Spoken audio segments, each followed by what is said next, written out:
Bonjour à tous, salut les gars, Salut. Bonjour FX. et bienvenue au Les Pages du Milieu, donc le podcast qui va aborder les livres du Seigneur des Anneaux. Donc pour rappel, le concept est que nous allons résumer chapitre par chapitre, épisode par épisode, avec un épisode par semaine. Et aujourd'hui, on va enfin se lancer dans le récit avec le premier chapitre, donc le chapitre 1, une fête très attendue. Je ne sais pas si vous avez envie de dire un petit mot les gars avant qu'on commence aujourd'hui nos résumés. Ben non, je suis très content d'être là, d'enfin aborder le gros de la matière, si on peut dire. Oui, de rentrer vraiment dans le récit. Et là, voilà. on est parti pour le voyage maintenant. Exactement, on est parti pour une aventure. Du coup, je n'ai qu'une hâte, c'est de commencer. Ok, bah allons-y. Donc je rappelle qu'en gros, on s'est tous partagé le chapitre et on a chacun fait un petit résumé de notre partie et on va juste parcourir ce qu'on a écrit, ce dont on se souvient. Ouais, se permettre et des on va se faire digressions, des petites digressions, commentaires. ouais, des notes, peut-être même aller voir un peu dans le reste de l'univers ce qu'on trouve d'intéressant à faire comme lien. Je propose qu'on y aille tout de suite. Allez, c'est parti. Allons-y. Une réception depuis longtemps attendue. Le début de ce premier chapitre est marqué par l'annonce que Bilbo prépare la fête de son 111e anniversaire. Une fête d'une magnificence exceptionnelle qui créa agitation et rumeurs dans Hobbiton. Bilbo est connu pour être quelqu'un de très riche, mais malgré tout particulier. On pense même que sa maison est criblée de tunnels bourrés de trésors. Les gens le considèrent comme excentrique principalement à cause de sa soudaine disparition, 60 ans plus tôt, ou du passage récurrent de nains ou de Gandalf chez lui. Et pour parfaire sa notoriété, cette vigueur prolongée avait également de quoi surprendre. On dit qu'à 90 ans, il en paraissait encore 50, et à 99 était juste bien conservé. Frodo, quant à lui, est le petit cousin préféré de Bilbo, et il l'a fait adopter comme héritier à l'âge de 99 ans. Les deux partagent également le même anniversaire, le 22 septembre. « Tu ferais mieux de venir habiter ici, Frodo mon garçon, dit un jour Bilbo. Nous pourrons ainsi célébrer confortablement notre anniversaire ensemble. » Frodo est encore dans sa vingtessence, l'âge entre l'enfance et l'âge adulte, à 33 ans. Cette année est une année particulière car Bilbo va fêter ses 111 ans, un chiffre plutôt curieux, alors que Frodo fête ses 33 ans, donc le passage à l'âge adulte. Chez le Hobbit. Bien sûr. Nous passons ensuite à un long moment avec le vieux Amgamji, familièrement appelé l'ancêtre, en fonction des... Dans notre traduction, c'est l'ancien. Ouais. Voilà, l'ancien et l'ancêtre. C'est le père de Sam, non? C'est ça? Oui, c'est ça, c'est le père de Sam. Personne n'a d'auditoire plus attentif que lui. Il s'est occupé du jardin de cul-de-sac pendant plus de 40 ans. C'est un aimable gentil hobbit à la parole affable que Monsieur Bilbo, comme je l'ai toujours dit. Plus tard, il parlera de Frodo et de sa famille, nous donnant des informations sur leur lien de sang ou encore la triste disparition des parents de Frodo. Son père était un saquet après tout, et c'était un respectable hobbit très comme il faut que Monsieur Drogo Saquet. Il n'y a jamais eu grand-chose à dire de lui jusqu'au jour où il s'est noyé. Son auditoire n'était pas d'accord sur les raisons du décès des parents de Frodo. J'ai entendu dire qu'ils étaient allés sur l'eau après le dîner au clair de lune, dit le vieux chénier, et que c'était le poids de Drogo qui avait fait couler la barque. Et moi j'ai entendu dire qu'elle l'avait poussé dedans et qu'il l'avait entraîné avec lui, dit Rouquin, le meunier de Hobbitbourg. Dans la suite de la discussion, nous avons un bref aperçu du fait que les hobbits n'aiment guère l'eau ou la navigation, et que seuls certains d'entre eux s'y essayent, perçu alors comme quelque peu bizarre. Les bateaux, c'est déjà assez ficelle pour ceux qui restent assis tranquillement, sans aller chercher plus loin la cause des ennuis. D'ailleurs, un peu plus haut, nous pouvions lire ceci, à propos des Brandeboucs du pays de Bouc. C'est une drôle de lignée, apparemment. Ils batifolent toujours en bateau sur ces grandes rivières, et ça, ce n'est pas naturel. Donc voilà, c'était aussi pour faire référence à ce qu'on disait dans l'épisode précédent.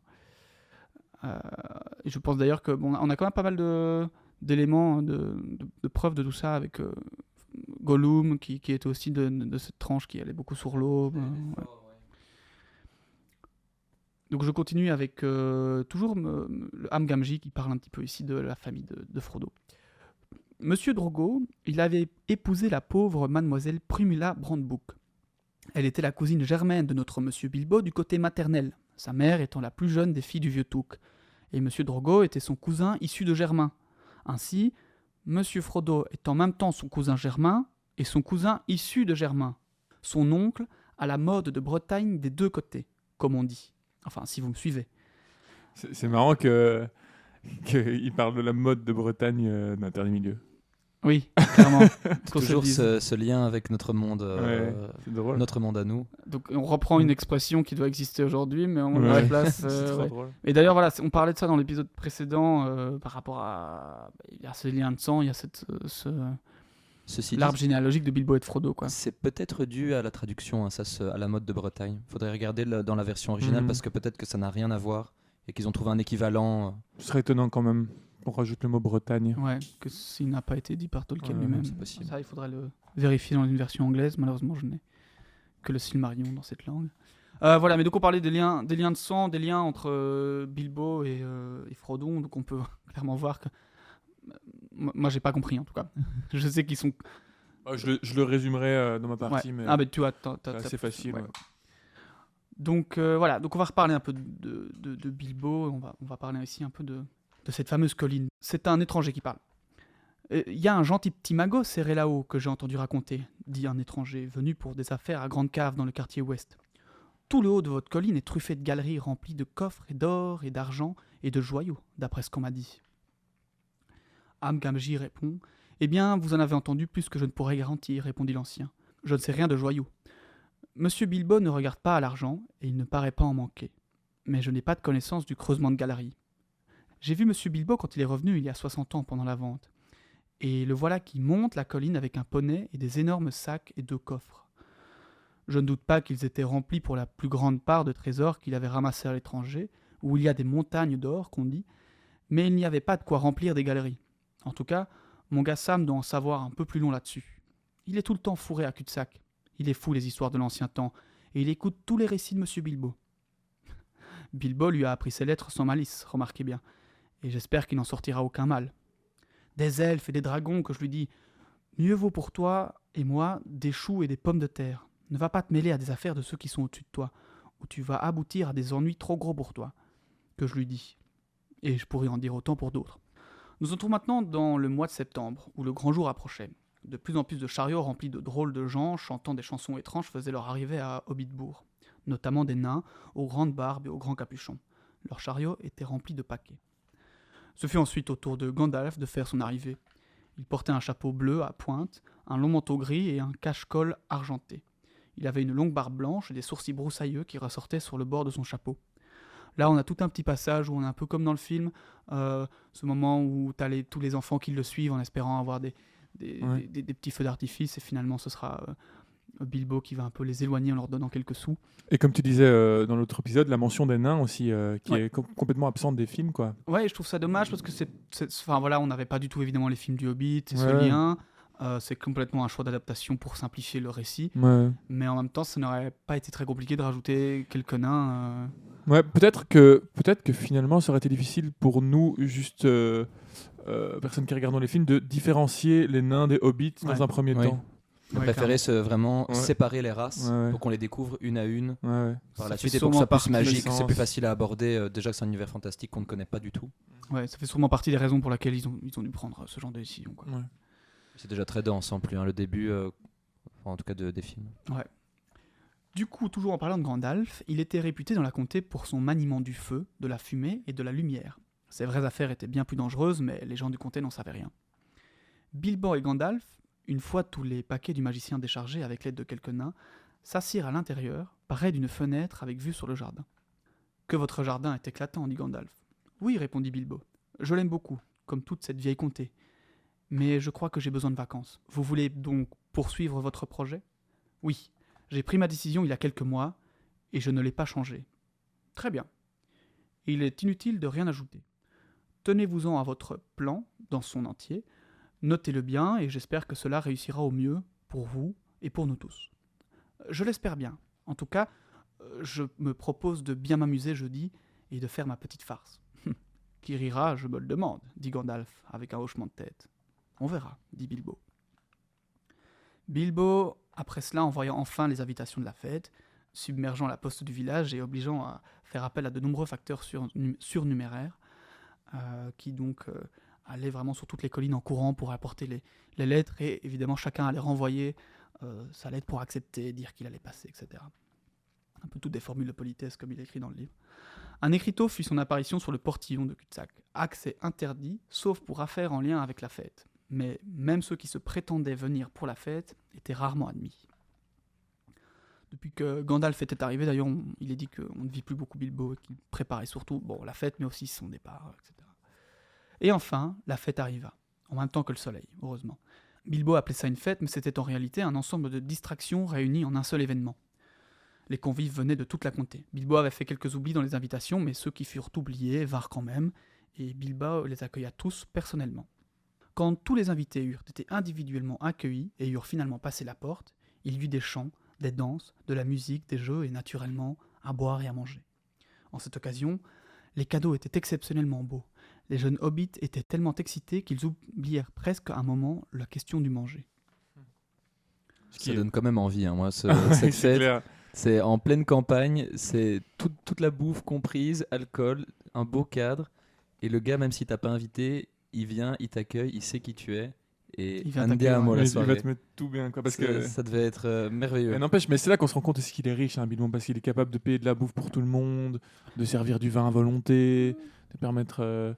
Et Voilà. si j'ai bien compris, en fait, je crois qu'il y a un espèce de concept où c'est toi qui offres des cadeaux aux Chez gens les- quand c'est ton ouais, ouais, ouais. anniversaire. C'est une coutume hobbit, oui, Ouais. c'est toi qui offres des cadeaux, mais il s'offrait des cadeaux à peu près pour toutes les occasions. Voilà. en somme. Et donc il est écrit dans le livre que les hobbits avaient l'habitude d'en recevoir presque un par semaine, tellement il y avait en fait Ouais. d'amis qui avaient leur anniversaire par année, sur l'année, mais qui ne s'en lassaient pas. Donc il faut imaginer aussi pour la richesse de Bilbo, c'est qu'ici il a offert des cadeaux à littéralement tout le monde, dont beaucoup de cadeaux faits par les nains. J'ai dû un peu ici raccourcir, mais beaucoup de cadeaux faits par des trucs de les ouf, nains, quoi. un peu magiques et des trucs super. Mais aussi des cadeaux Et- faits entre hobbits parce que les hobbits s'offrent des cadeaux et en général ce qu'ils font Ils les c'est réoffrent. qu'ils les gardent chez eux et ils les réoffrent plus tard soit aux mêmes soit à d'autres. Donc c'est limite juste un échange de biens Ouais. perpétuel. Un petit point intéressant, c'est aussi que Gandalf est déjà au courant en fait, du plan de Ouais. Bilbo à ce moment-là, ce qui n'est pas le cas dans les films. C'est normal pour garder l'attention dramatique. Je on crois que comprend. si. Je crois que si Le d'ailleurs. Non, il film est surpris. Il est surpris. Hein. Il est Ah surpris ouais. quand il le voit disparaître. Il Ouais. sait que Bilbon prépare quelque chose pour potentiellement de partir, mais il ne sait pas que ça va être en disparaissant ainsi. Il se dit il va partir après son anniversaire sans faire de. Là, je crois que De vagues. où du coup, je confonds un petit peu. C'est que je pense qu'il est au courant que Bilbo lui parlait depuis longtemps de repartir voir les elfes et tout. Ça, oui. Je crois que c'est juste ça que Mais il que n'est je pas au courant que considère, ce sera ce ouais, soir-là bien qu'il sûr. fera ça. Quoi. Donc voilà, le feu d'artifice était de Gandalf. Il ne l'avait pas seulement apporté, mais combiné et fabriqué. Son art se perfectionnait avec l'âge. Et il y eut aussi une dernière surprise en l'honneur de Bilbo. Et elle saisit à l'extrême tous les hobbits. Comme le voulait Gandalf. Les lumières s'éteignirent, une grande fumée s'éleva, elle prit la forme d'une montagne vue dans le lointain, et elle commença à rougeoyer en son sommet. Puis elle cracha des flammes vertes et écarlates. S'envola un dragon d'or rouge, non pas grandeur nature, mais terriblement naturel d'aspect. Il y eut un rugissement, et il survola par 3 fois les têtes de la foule, en sifflant. Tous se jetèrent face contre terre. Le dragon passa comme un express, se retourna en un soubresaut et éclata au-dessus de l'Eso, en une explosion assourdissante. C'est le signal du souper, dit Bilbo. Mais tu vois ça, tu en parlais tout à l'heure en off, tu disais que dans Le Seigneur des Anneaux, ils avaient, ou je sais plus si c'est Julien qui disait ça, mais que dans l'incroyable réussite de Peter Jackson, c'est d'avoir réussi à garder l'essence des scènes du livre de manière très très fidèle en s'émancipant de certaines choses, par exemple les nains et tout ça. Mais là, par exemple, cet épisode du dragon qui dans les films, bon, on s'en souvient, c'est Merry et Pipin. Bah, Il l'utilise pour les introduire. exactement. Ce qui est Il très- utilise ça pour introduire Merry et Pipin. Et en plus introduire Et- le fait que ce sont des espiègles, Ouais, garçons qui exactement. font de la merde. Et c'est ça génial parce qu'il garde l'essence de la scène, le truc qui vraiment est marquant dans la scène du livre et Et littéraire. il se la réapproprie Et- pour faire et- avancer le récit et Exactement, dévoiler les c'est- personnages. C'est absolument. Bah, ça, on va pas rentrer trop longtemps dans ce Bon, débat-là, on peut mais faire un podcast sur les films aussi. Hein. en tout cas, c'est toute la question de l'adaptation, toute la question de l'essence même de c'est quoi une adaptation, qu'est-ce qu'on en fait. Et c'est là où Peter Jackson a toujours été très respecté là-dedans, et c'est pour moi presque une masterclass, même s'il y a des petits changements qu'on pourrait ne pas trop aimer, parce que ben voilà, en fait, il va faire l'adaptation d'un livre, mais il va faire des choix qui vont servir le récit sans pour autant modifier. Ouais, c'est ça. Et malheureusement, bon, bah voilà, c'est pour ça que je dis qu'il faut pas lancer sur ce débat. Surtout toi. 90% des adaptations, non, je parle même pas de la série, mais 90% des adaptations de livres qui se font aujourd'hui au cinéma prennent généralement des décisions pour changer, enfin qui finalement changent l'œuvre, plutôt que de faire des choix qui vont juste adapter l'œuvre à l'écran, parce qu'évidemment passer d'un livre. Donc voilà, c'est clair que bah, c'est un peu une masterclass pour le coup, le Seigneur des Anneaux. C'est clair. Et même d'ailleurs le Hobbit, parce que bon, on n'est pas toujours super fan pour les raisons qu'il y a eu, les problèmes de production. Mais quand on regarde, je ne sais pas si vous vous souvenez, quand on avait fait le marathon, j'avais lu beaucoup de passages du Silmarillion en parallèle. Et le Hobbit est finalement assez fidèle en fait à tout ce qu'il y a dans le livre, quoi. Donc même si certains choix ont fait que, Sauf l'ajout de certains personnages. surtout leurs histoires d'amour, le personnage ne pas, mais voilà. Enfin bref. Alors voilà, je terminerai juste avec ces petites lignes ici. Tous les 144 invités espéraient un agréable festin, encore qu'ils craignissent assez le discours d'après-dîner de leur hôte, élément inévitable. Il avait tendance à introduire des morceaux de poésie et parfois, après quelques vers, à faire des allusions aux aventures absurdes de son mystérieux voyage.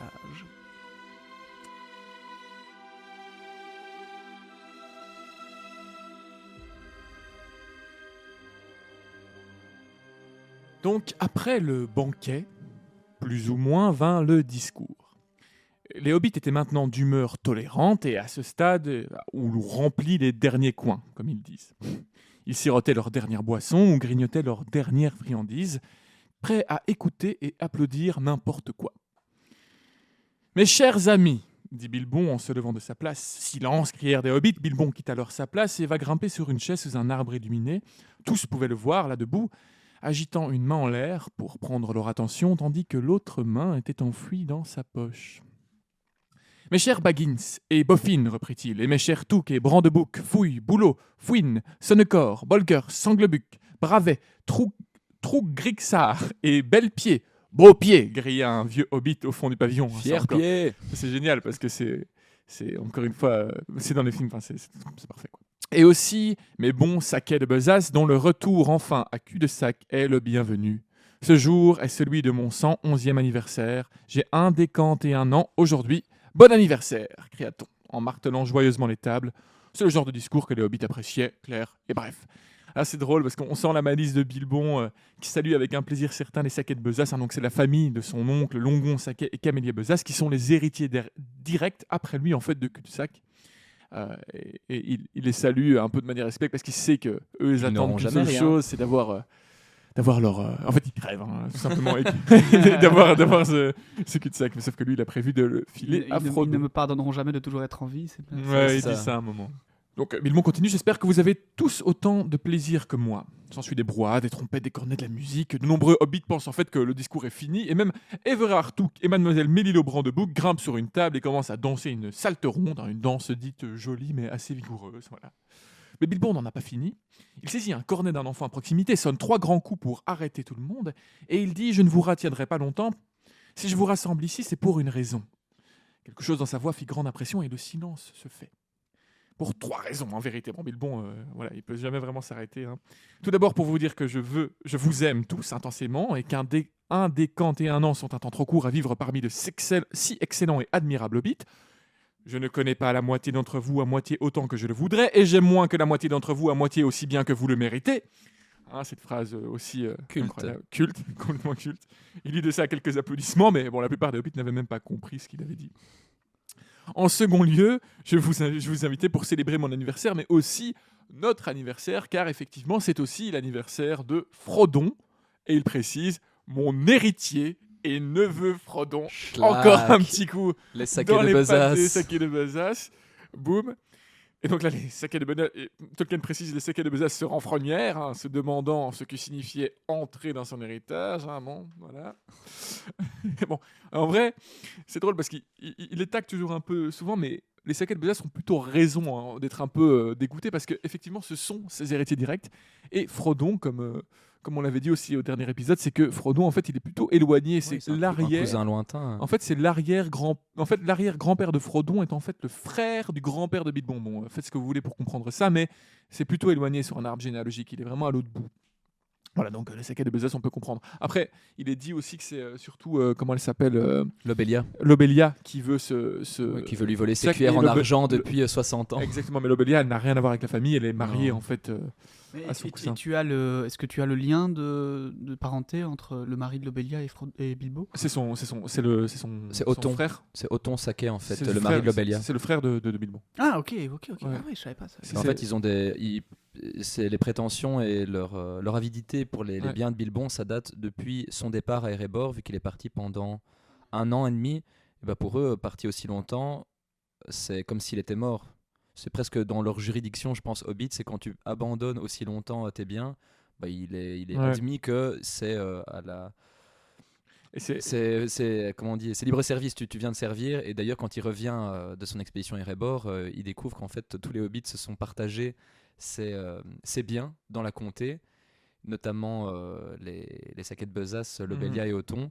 Et donc ce qui fait en fait, c'est ça aussi, c'est un élément qu'on avait oublié de repréciser entre nous, c'est qu'en fait il y a beaucoup de ces richesses qu'il a ramenées d'Erebor, notamment je crois qu'il avait un petit coffre d'or, et en fait ce coffre d'or, il a tout dépensé à son retour en comté pour racheter tous ses biens. Oui, tout à fait. Donc il n'a pas été récupéré en Ouais. piquant ou en mendiant chez les hobbits, il l'a fait en bon prince, il a tout distribué son or, et il a récupéré tous ses biens, donc encore Et il une lui en fois la restait preuve quand que même assez. vraiment il n'a pas de trésors, de pierres précieuses, de joyeux, il a certainement des objets que les nains lui ont offerts, Ouais, mais il est quand mais il même, n'a plus d'or en fait. il est quand même extrêmement riche. Oui. Ouais, c'est ça. Bah, c'est une famille riche. Est-ce hein, qu'il de n'a base pas aussi. aussi eu une partie du butin du dragon? C'était quoi son pays Mais C'est si, ça c'est ce qu'il avait dans les c'est ça coffres. qu'il a distribué en C'est fait. c'est avec ça qu'il rachète Parce que Kutchak. il y a aussi les coffres, c'est aussi ce qu'il trouve en fait dans l'espèce de trou de troll là. Bah, c'est un peu tout. Hein. Ouais. En gros, il ramène tout, quoi. Ouais, ok. C'est aussi, s'il m'est permis, l'occasion de me rapporter à l'histoire ancienne. Hein. Et là, il évoque en fait l'histoire ancienne. Ça lui rappelle l'anniversaire de son arrivée par tonneau à Esgaroth sur le long lac. Donc en fait, un épisode de l'aventure qu'il a vécu avec les Hobbits. Je vais pas m'attarder là-dessus, mais il commence à expliquer en fait cet épisode-là. Et les Hobbits sont tous un peu désespérés, qui recommencent à raconter une énième fois ces histoires. On comprend que Bilbon est vraiment quelqu'un qui n'arrête pas de radoter les récits de ses aventures. Voilà, mais finalement, Bilbon ne chanta pas ni ne déclama pas comme s'attendaient les Hobbits, mais il observe une courte pause et il s'arrête et il dit: troisièmement, et pour finir, je voudrais vous faire une annonce. Là, les Hobbits se redressent, d'un coup ça attise leur curiosité. J'ai le regret de vous annoncer, quoique je vous l'ai dit, un des 41 ans soit un temps bien insuffisant à passer parmi vous, que ceci est la fin. Je m'en vais. Je pars maintenant. Adieu! Et là, d'un coup, il descend de sa chaise et il disparaît. Il y a un éclair aveuglant et les invités scièrent tous sur leurs chaises. Mais quand ils ouvrirent leurs yeux, Bilbon était introuvable. Les 140 hobbits présents en tombèrent de leurs chaises. Tous se mirent à parler en même temps. « Il est fou » était le commentaire le plus commun. Et ils se mirent à manger de nouveau pour se remettre de leur émotion. La plupart considérèrent ça comme une farce ridicule. Seul le vieux Rory Brandebook émit l'hypothèse que Bilbon était de nouveau parti en voyage. Pendant ce temps, Frodon, qui était assis dans l'assemblée, n'avait rien dit. Il restait silencieux à côté de la chaise vide de Bilbon. Il s'était amusé de la farce, car en fait, il était au courant de sa farce. Comme Gandalf, encore une fois, quelque chose qu'on ne voit pas dans les... Et il l'avait deviné ou Non, il était complètement au courant. En fait, Bilbon l'avait vraiment prévenu Bilbon qu'il allait l'avait partir. prévenu. Il savait complètement ce qu'il allait faire. Il D'accord. savait en fait même qu'il allait disparaître, etc. etc. En Oui, fait, d'ailleurs, c'est aidé par Gandalf, vu que le coup d'éclair, Oui, c'est ça- pas une vue de l'esprit, c'est vraiment Gandalf qui a Exactement. ajouté un peu de magie Ce pour. sera précisé rendre après, mais sa effectivement, disparition, c'est Gandalf qui rend sa disparition un peu plus artificielle, si Ouais. on veut, comme si c'était une sorte de tour de magie. Ouais. Mais du coup, en fait, là, c'est intéressant parce que Frodon est vraiment... Ça, c'est quelque chose qui est une critique, en fait, que beaucoup de fans du Seigneur des Anneaux ont souvent, c'est que dans les films, Frodon paraît assez faible, finalement, sur la totalité des films. Enfin, alors que, bon, il transporte quand même l'anneau unique pendant 3 films, c'est quand même conséquent, mais c'est-à-dire, il a l'air beaucoup moins mature ou beaucoup plus victime des événements qui lui arrivent, Plus fragile, ouais. plus fragile, alors que dans les livres, en fait, il est vraiment dépeint comme quelqu'un qui a une certaine assurance, beaucoup plus de maturité, parce qu'on verra qu'il est plus vieux que ce qu'on croit, et il est Très vif d'esprit aussi. Hein. très vif d'esprit, et il est beaucoup moins victime des événements, il est beaucoup plus décideur et décidé, en fait. Donc là, il sait déjà que Bilbon a décidé de partir. Mais malgré tout ça, il est troublé, et il se rendait compte à ce moment-là qu'il aimait profondément le vieux Hobbit. Bon, il ordonne de servir encore du vin et est sorti du pavillon peu après. Donc voilà, il a quand même du pouvoir, hein. C'est quelqu'un il ordonne aux gens de servir du vin. Je verrai peu Frodon du film le faire. Quant à Bilbon, pendant son discours, il n'avait cessé de tripoter son anneau magique, et en descendant de sa chaise, il l'avait glissé à son doigt. Hein. Et plus jamais aucun de Hobbitbourg ne devait le revoir. Alors il remonte vers Cul-de-Sac, le sourire aux lèvres, laissant le brouhaha derrière lui. Il arrive chez lui, il quitte ses vêtements de fête, range son gilet de soie brodé et revêtit rapidement des habits négligés et se ceint d'une vieille ceinture à la taille en cuir. Et il accroche une courte épée dans un fourreau de cuir. Il sort un d'un tiroir un vieux manteau et un vieux capuchon qu'il avait gardé scellés comme s'ils avaient de la valeur alors qu'ils ont l'air complètement rapiécés. Il passe dans son bureau, sort un grand paquet, un manuscrit relié en cuir et une grande enveloppe. Il met le livre et le paquet dans un sac et glisse son vieil anneau dans l'enveloppe qu'il cachette et adresse à Frodon. Il veut la poser sur la cheminée, mais il se ravise et la met dans sa poche. C'est à ce moment-là que Gandalf arrive et ouvre la poche. La porte, pas la poche. Pas encore. Pas encore. Salut, dit Bilbo. Non, salut, dit Bilbo. Je me demandais si vous viendriez. Je suis heureux de vous trouver visible, répond le magicien, s'asseyant. Je voulais vous attraper et avoir avec vous un dernier petit entretien. Vous trouvez donc sans doute que tout a splendidement marché selon votre plan. Oui, dit Bilbo. Encore que cet éclair fut surprenant, il m'a saisi moi-même, sans parler des autres. Une petite addition de votre cru, je suppose, comme tu disais. Donc Gandalf répond par l'affirmatif. Il fallait faire penser au Hobbit que tout cela n'était qu'une illusion, qu'un simple tour de passe-passe. Il demande alors à Bilbon si celui-ci est toujours prêt à partir. Bilbon répond que oui, il lui faut des vacances, de très longues vacances, qu'il ne pense pas revenir. Il dit qu'il est vieux, qu'il ne le paraît pas, mais qu'il commence à se sentir un peu moins bien en lui, moins conservé. Enfin, bien conservé, mais tout maigre à l'intérieur, comme détiré en quelque sorte, comme du beurre qu'on a gratté sur une trop grande. Encore une fois, c'est amusant parce que vraiment les dialogues sont extrêmement fidèles dans les films. Et d'ailleurs, je me souviens, j'ai bon souvenir dans les bonus, les appendices, on voit que Gandalf, en tout cas Ian McKellen, l'interprète de Gandalf, explique qu'il avait souvent un livre avec lui sur les plateaux pour suivre, pour vérifier si les dialogues étaient fidèles en fait à l'œuvre originale. Donc il y avait vraiment, c'est un grand respect des livres. Exactement. Donc Gandalf scrute alors Bilbon avec curiosité. Il lui dit que non, ce n'est pas normal de se sentir étiré à l'intérieur comme du beurre sur une trop grande tartine, mais qu'il pense que son plan est quand même le meilleur. Bilbon lui répond qu'il est décidé, que plus que tout, il veut revoir les montagnes, se reposer, être loin de parents fouineurs, des sacs et des besaces, et qu'il veut finir son livre, et qu'il a pensé à une fin, et il vécut heureux jusqu'à la fin de ses jours. Gandalf rit alors et se moque en lui disant que personne de toute façon ne lira son livre. Super Gandalf, très encourageant. Ce genre d'ami. On dirait mon père, voilà. Mais Bilbon en est moins sûr puisque Frodon lui-même en a déjà lu une partie. Il en profite alors pour lui demander de garder un œil sur Frodon, ce à quoi Gandalf acquiesce évidemment.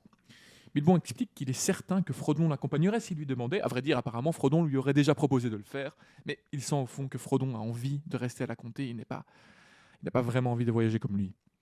Il dit aussi qu'il lègue tout à Frodon, sauf quelques broutilles, car il est temps pour Frodon d'être son propre maître. Tout ?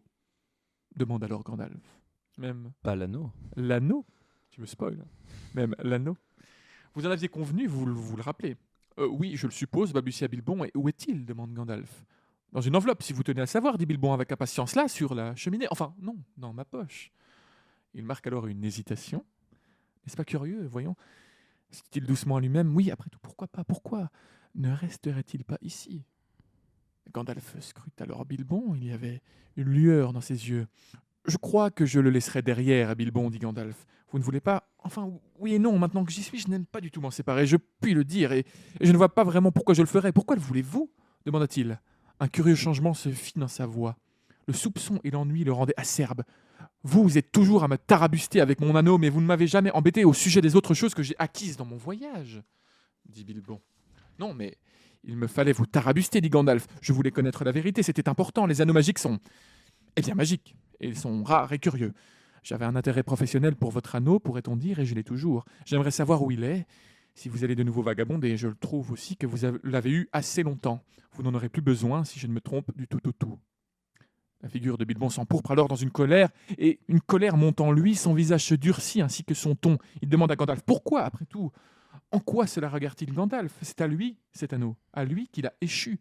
Gandalf essaie de le calmer en vain, Bilbon recommence de plus belle, accuse Gandalf de le mettre en colère, de se mêler de ce qui ne lui appartient pas, de se mêler de son trésor. Tout de suite, quelque chose fait tilt chez Gandalf et fixe Bilbon attentif. Il a déjà été appelé ainsi, dit-il, mais pas par vous. Bilbon répond alors, eh bien, je le dis maintenant, et pourquoi pas ? Même si Gollum disait la même chose autrefois, l'anneau n'est plus à lui, mais à moi, et je le garderai, je le déclare. Donc, ça c'est intéressant parce qu'il a même conscience qu'il sait. En fait, c'est marrant, c'est beaucoup plus clair dans le livre. En fait, ils savent complètement de quoi ils parlent. Il y a beaucoup moins de mystère autour de ce qui se passe. Les choses sont. Bah, c'est aussi pour Ouais. préserver le mystère du spectateur, Ouais, encore une dans fois. le film, mais voilà. Mais surtout qu'on voit qu'il y a vraiment une vraie complicité entre les trois. Mhm, Mais il y a quand même cette part de secret qu'a gardé Bilbon. mhm. Ça en dit long sur le pouvoir de l'anneau qu'il a eu sur lui. Ouais. Lui qui n'a pas de secret pour Frodon, qui n'a aucun souci à tout lui léguer. Mais ça, c'est quelque chose obsessionnel chez lui et qui commence à le Ouais. corrompre Mais là, au plus tu vois. profond de lui-même, alors qu'il est incroyablement bon, Bilbon. Et comme je disais déjà dans l'épisode précédent, hein, mais que Bilbo en fait n'arrivait pas à dire la vérité de comment il avait eu Ouais, l'anneau à fait. à Gandalf, que c'est un peu le seul secret en fait, le seul Mhm. mensonge, surtout pas secret, mais mensonge qui Et là, il lui n'a dit. jamais quoi. fait quoi. Il en a comme honte en fait. Il sent qu'il y a quelque chose de. Mais il sent que c'est pas raconter, normal. en fait, Tu ouais. vois, ouais. Gandalf se lève, alors il prend un ton sévère. Ce serait stupide de votre part, Bilbon. Chaque mot que vous prononcez le montre clairement. L'anneau a une bien trop grande emprise sur vous. Abandonnez-le et alors vous pourrez partir vous-même libre. Bilbon refuse et insiste. Cet anneau est à lui. Gandalf aussi insiste et lui dit qu'ils sont amis de longue date, que Bilbon lui doit quelque chose. Chantage Gandalf. Il lui demande de tenir sa promesse, d'abandonner l'anneau. C'est alors que Bilbon se met à accuser Gandalf de vouloir lui-même s'emparer de l'anneau et il le défie. Lui dit que jamais il n'aura son trésor et pose bientôt sa main sur la garde de son épée. Il ne faut pas plus. Gandalf réagit aussitôt. Ça va bientôt être à mon tour de me mettre en colère, dit-il. Une seule répétition de cela suffira. Vous verrez alors Gandalf le cri sans manteau. Il fit un pas vers le hobbit et il parut grandir, menaçant. Son ombre emplit la petite pièce. Bilbon recule jusqu'au mur, haletant, la main crispée sur sa poche. Ils restèrent un moment face à face, tandis que l'air de la pièce vibrait. Les yeux de Gandalf restaient abaissés sur le hobbit. Lentement, les mains de celui-ci se relâchèrent et il se mit à trembler. Gandalf dit à Bilbon qu'il n'essaye pas de le voler, mais bien de l'aider. Et bientôt Bilbon se calme et revient à lui-même. Je regrette, dit-il, j'ai eu une impression si bizarre. Bilbon explique que depuis quelque temps, l'anneau a pris une grande place dans son esprit. Il est à se demander sans cesse où il est, s'il est en sécurité. Il n'arrive pas à se décider à le laisser en arrière. Gandalf lui dit de le croire. Il lui redemande de le laisser en arrière, de le laisser à Frodon, et lui assure qu'il veillera sur lui. Bilbon craque enfin et accepte non sans effort. Il accepte de le laisser. Il décide de partir sur le champ, attrape ses affaires et se dirige vers la porte. « Vous avez toujours l'anneau dans la poche », fit remarquer Gandalf. « Ah, c'est vrai », répondit Bilbon, « ainsi que mon testament et d'autres documents. » Il sort donc toutes ses affaires ainsi que l'enveloppe qui contient l'anneau, mais au moment de la poser sur la cheminée, l'enveloppe glisse de ses mains et tombe par terre. Boum ! Aussitôt, Gandalf s'en saisit. Une vague de colère passe alors sur le visage de Bilbon, que ce dernier réfrène aussitôt. « Eh bien, voilà qui est fait, dit-il, et maintenant je file. » Il sort dans le vestibule, Bilbo choisit sa canne préférée, puis siffle. C'est alors que 3 nains sortent de 3 pièces différentes. « Tout est prêt ?» demande Bilbo. « Tout !» répondirent-ils.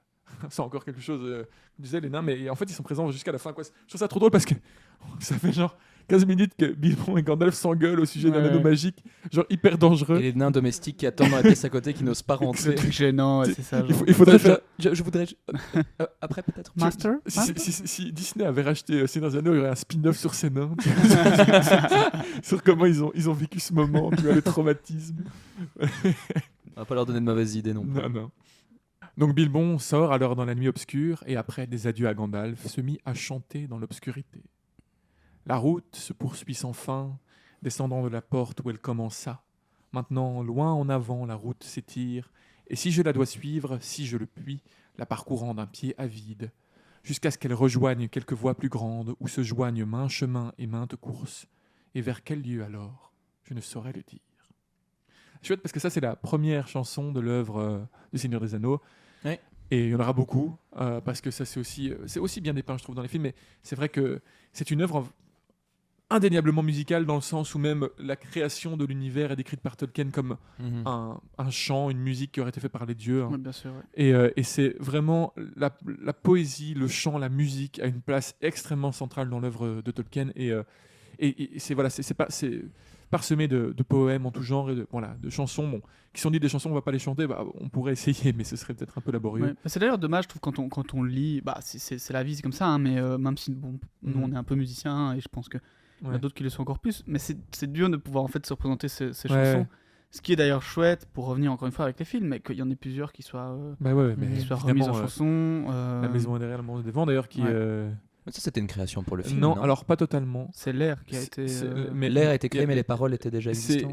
Il y a des poèmes qui reprennent des parties des paroles Mm. dans l'œuvre. On le verra d'ailleurs. Voilà. Donc ensuite, sans rien ajouter, il suit ses 3 compagnons dans les ténèbres. Frodon arrive peu après et trouve Gandalf perdu dans ses pensées. Il demande si Bilbon est parti, ce à quoi Gandalf répond par l'affirmatif. Frodon explique que jusqu'à ce soir, il espérait que tout cela ne soit qu'une farce et qu'il aurait voulu être là à temps pour le voir partir. Gandalf lui répond que Bilbon préférait sûrement partir en catimini, mais qu'il lui a laissé un paquet. Et il lui désigne l'enveloppe posée maintenant sur la cheminée. Frodon la prend, mais ne l'ouvre pas. Gandalf lui décrit ce qui s'y trouve, le testament, tous les documents nécessaires, ainsi qu'un vieil anneau d'or. Frodon s'étonne alors que Bilbon lui ait laissé l'anneau. Après tout, cela pourrait être utile. C'est ça. En fait, Frodon connaît déjà le pouvoir de l'anneau. Il sait exactement ce que ça peut faire. C'est encore aussi différent. Gandalf répond alors qu'à sa place, il ne s'en servirait pas, mais que Frodon doit absolument le garder en secret et en sécurité. Keep it safe, keep it secret. Et après ces belles paroles, il annonce qu'il va se coucher.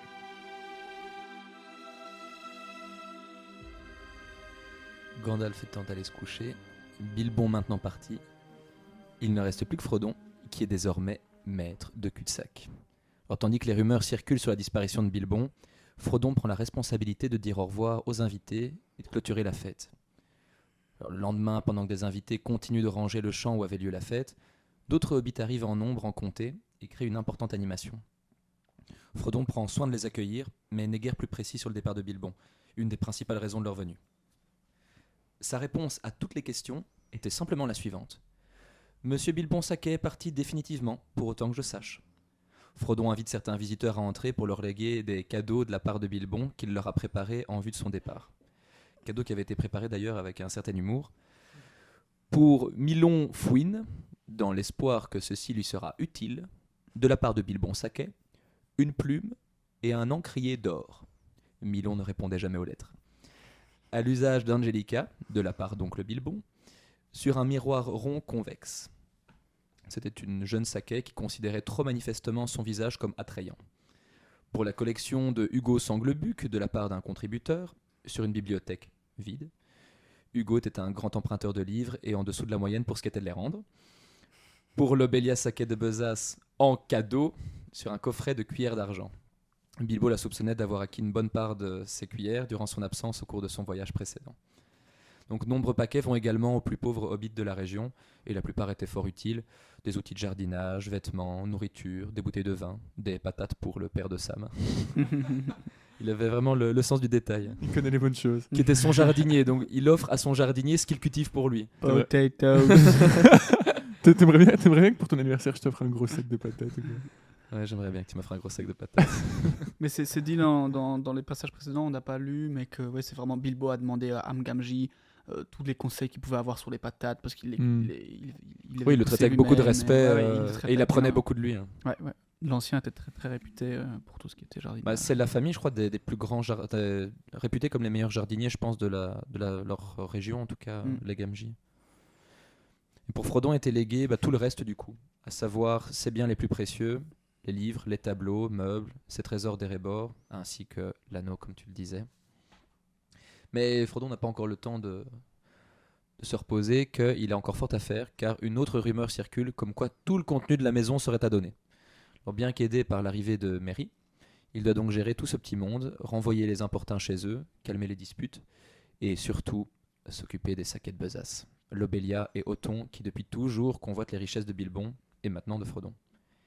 Il n'y a qu'une chose de claire pour moi, dit Othon, c'est que vous vous en sortez extrêmement à votre avantage. J'exige de voir le testament.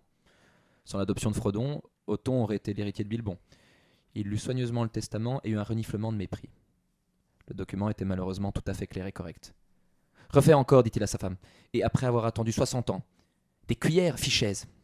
Le visage de Lobelia montrait les affres de l'élaboration d'une remarque finale vraiment écrasante, mais tout ce qu'elle trouva à dire, se retournant sur le seuil, fut « Vous aurez à le regretter, mon jeune ami. Pourquoi n'êtes-vous pas parti également? Vous n'êtes pas d'ici. Vous n'êtes pas un Saquet, vous. Vous êtes un brandebook. Tu as entendu ça, Merry? C'était une insulte, si tu veux, Frodon. » C'est un petit mot sur l'Obélia, parce que on l'a dépeint vraiment comme une vieille femme acariâtre. C'est vraiment une sale garce, qu'on se le dise. Mais en fait, petite anecdote sur Obélia, c'est que plus tard, à la fin, donc au moment du sac de la comté, en fait, elle va rendre cul-de-sac à Frodon. Mhm. Elle va rendre cul-de-sac voilà, parce qu'elle va l'obtenir pendant la quête de l'anneau, elle va s'approprier cul-de-sac. Mais Évidemment. évidemment, mais quand il reviendra, elle va lui rendre et elle va même elle va passer le restant de sa vie à aider en fait les gens qui ont été impactés par le sac de la comté. Je pense qu'elle va même distribuer des richesses. Enfin bref, je sais plus exactement ce qu'elle fait, mais en gros, elle va passer le restant de sa vie Une petite rédemption. à aider vraiment. Donc, vraiment, c'est un personnage qui va avoir un très beau rôle à la fin, quoi. Mhm. Un beau développement. Voilà. Bon, et donc petite joute verbale entre Lobelia et les deux hobbits. Les deux hobbits qui durent d'ailleurs même repousser Sancho Fierpied, qui était occupé à creuser un trou en fait sous le trou de Bilbon, espérant trouver de l'or ou des galeries souterraines cachant ses trésors. À peine furent-ils débarrassés du coup de ce dernier intrus et des saquets de besace, quelqu'un frappe de nouveau à la porte. Pensant qu'il s'agit de Lobelia, ils ne répondent pas. Une fois, 2 fois et encore plus fort. Et puis la tête de Gandalf apparaît à travers la fenêtre. Alors Frodon lui ouvre immédiatement la porte et s'excuse, déclarant l'avoir pris pour Lobelia qui avait achevé de l'épuiser après une journée des plus éprouvantes.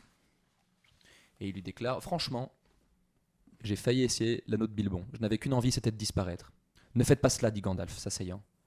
Prenez garde à cet anneau, Frodon. En fait, c'est en partie à ce sujet que je suis venu vous dire un dernier mot. Quoi donc ? Que savez-vous déjà ? Seulement ce que Bilbon m'en a dit, j'ai entendu son histoire, comment il l'avait trouvé et comment il s'en était servi au cours de son voyage, je veux dire. Mais quelle histoire, je me demande, dit Gandalf. En effet, Bilbon a menti au sujet de son anneau, de peur d'attirer la convoitise dessus.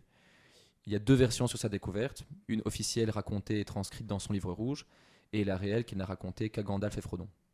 Et ce dernier n'est pas dupe et n'en pense pas moins, et il s'inquiète de ce comportement qu'il ne connaissait pas chez son oncle.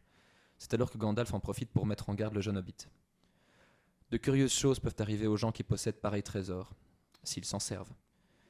Que ceci vous soit un avertissement d'être très prudent en ce qui concerne l'anneau. Il peut avoir d'autres propriétés que de vous faire disparaître à volonté. Je ne comprends pas, dit Frodon. Ni moi non plus, répondit le magicien.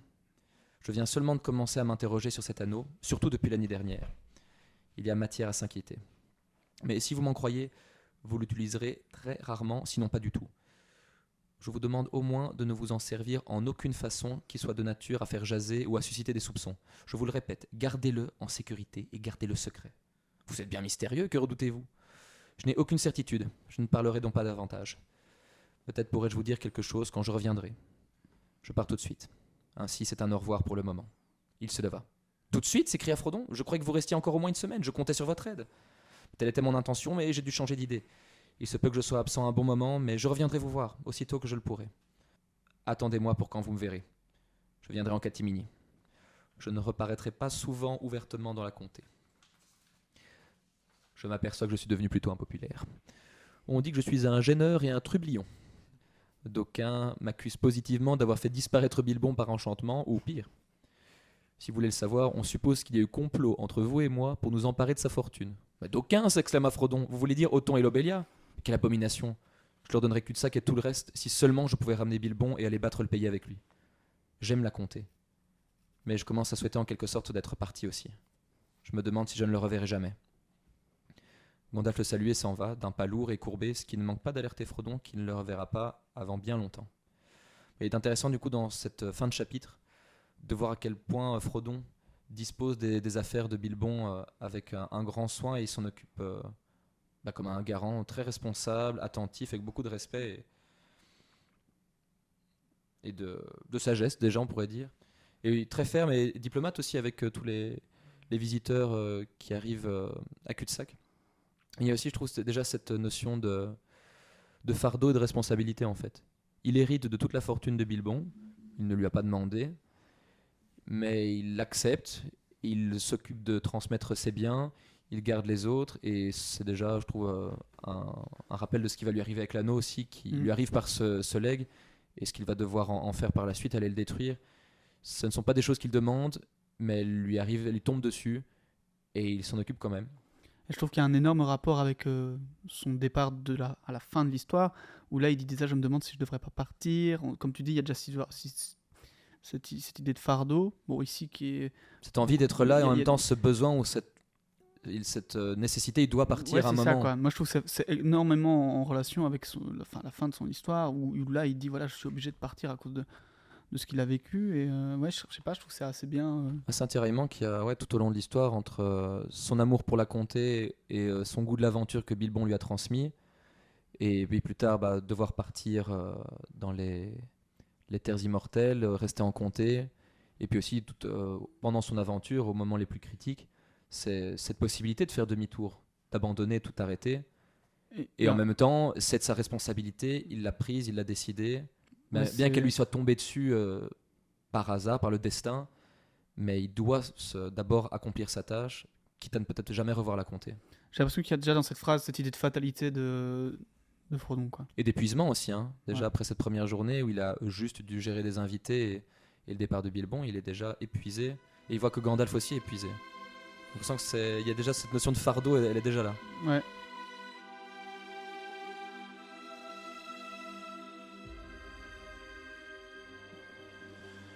Eh bien voilà, nous voilà arrivés donc à la fin de ce premier chapitre du livre 1 du Seigneur des Anneaux. Une réception depuis longtemps attendue. Voilà. J'espère que vous aurez apprécié, que vous aurez encore une fois pu découvrir ou redécouvrir des choses à propos du Seigneur des Anneaux, si vous l'avez déjà lu ou non. La semaine prochaine, nous continuerons dans l'aventure et nous suivrons donc le développement des aventures de notre héros. Avec le deuxième chapitre. Mais évidemment, le deuxième chapitre déjà. N'hésitez pas, nous avons créé une adresse email pour le podcast. Si vous avez des questions, des réflexions, des choses que vous avez envie de partager avec nous, on se fera un plaisir d'y répondre ou de réfléchir sur des choses que vous pourrez nous apporter, d'en discuter sur des choses que vous pourrez nous apporter. Donc voilà, dans la description, vous pourrez retrouver l'adresse email à laquelle nous écrire. Mais voilà, vous avez un mot pour la fin? Moi, je suis toujours un peu fasciné par cette présence des nains dans ce... Ouais, c'est vrai. C'est tellement Ça, anecdotique c'est en plus. Enfin, moi, je me poserais presque la question pourquoi est-ce qu'ils sont là. Mais parce que Ah je non, crois non, moi je trouve ça très important, justement. En tout cas, dans la création de l'univers et avec Enfin voilà, en gros, ce que j'ai comme perception, c'est... On en a déjà parlé tout à l'heure du fait qu'ils soient pas dans les films à ce moment-là, et je pense que c'était clairement pour des raisons d'intelligibilité, etc.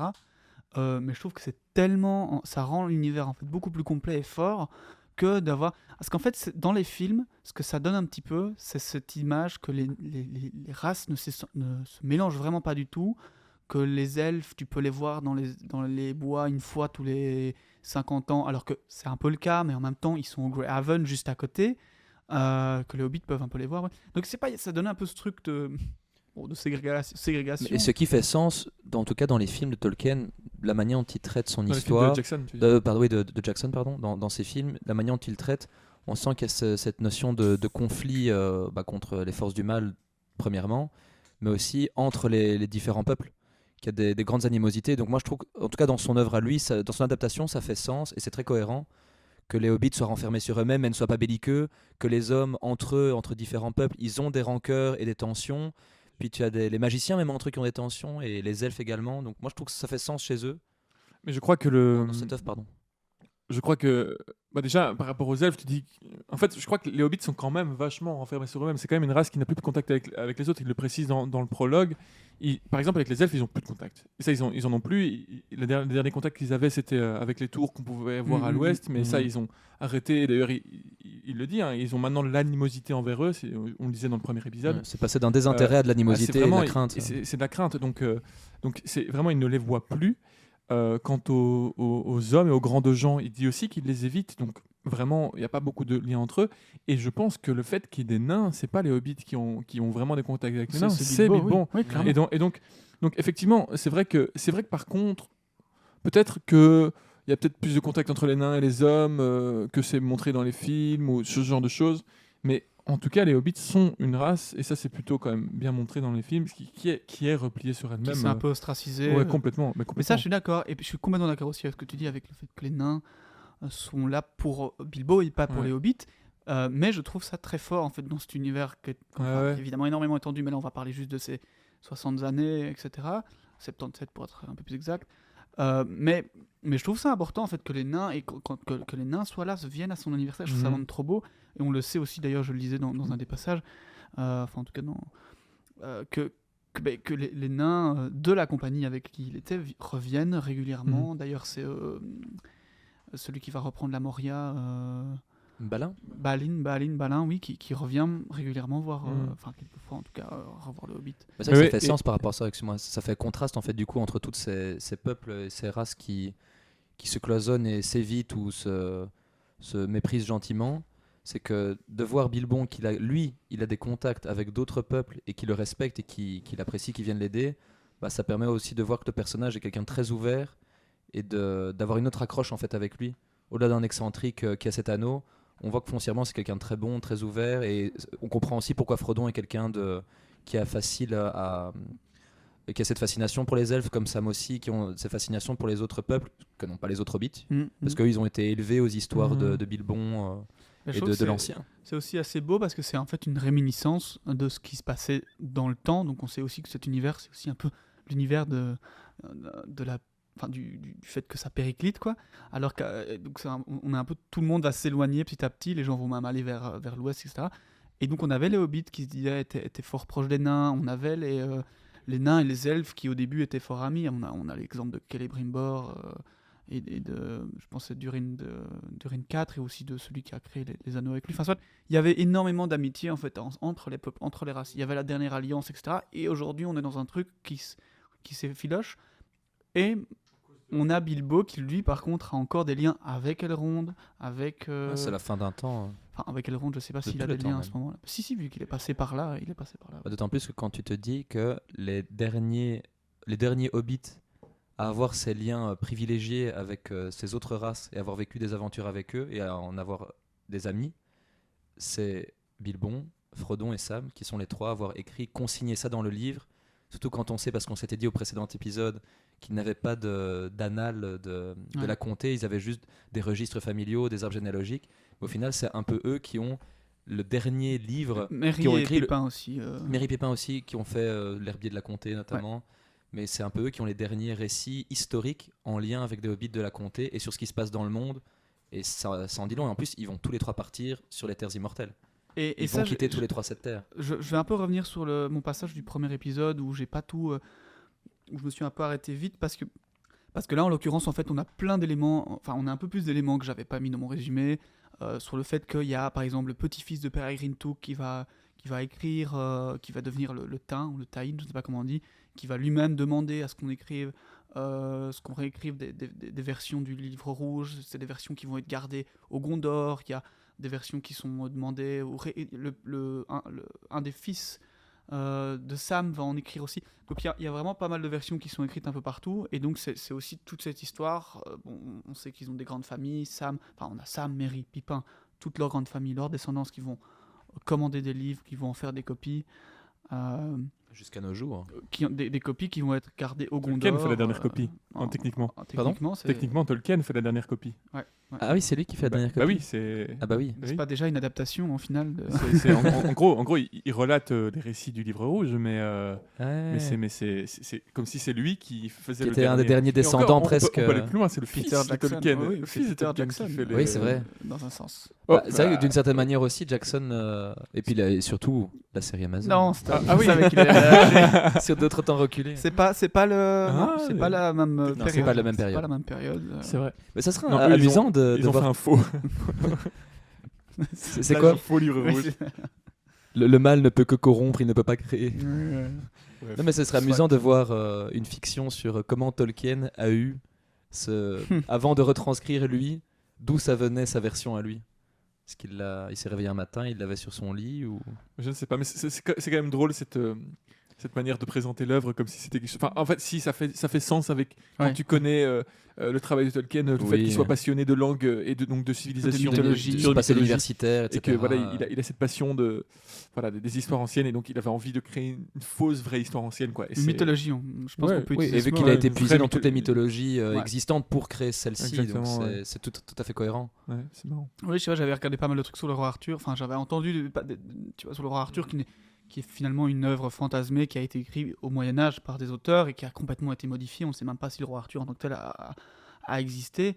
Et bah, ça, c'est vraiment transmis d'année en année. Oui, c'est de d'écrivain en l'oral, hein, écrivain, beaucoup. Et ça a été complètement modifié. Une fois, ça va être un génie chevaleresque. Une autre fois, ça va être un gars. Voilà. Et donc, on peut imaginer que ce livre a aussi suivi. Et peut-être même, entre guillemets, est passé par les époques du roi Arthur, vu que techniquement, c'est la mythologie qui remonte de cette civilisation-là. Et que, oui, enfin, du coup, et comme il est mis, en fait, comme je l'avais dans ma partie aussi dans l'épisode précédent, qu'en fait, il y a énormément de choses qui ont été modifiées et omises, et donc, au final, on n'aura jamais qu'une version de l'histoire, mais qu'en fait, là, il y a tellement d'autres choses qui se sont passées. Ça donne envie d'y croire, ça donne envie d'aller chercher les hobbits. Que ça a vraiment existé. Et te dire, Ils sont censés être là, quelque part. Oui, ils sont quelque part. Il en reste un petit bout de la Terre du Milieu, ça se trouve en Océanie, ça s'appelle la Nouvelle-Zélande. 1600 € le billet d'avion, c'est ça? Oui, mais ça, tu Oui, bon, dans une semaine. Si on regarde dans un an, il n'y a pas encore de billets. Mais... Moi, si tu veux la compter, c'est plutôt la vraie compter, normalement, c'est quand même en Angleterre. Ouais. On peut se dire au revoir et on se dit à la semaine prochaine. Tout à fait, la semaine prochaine, merci. Ciao, ciao. Bye.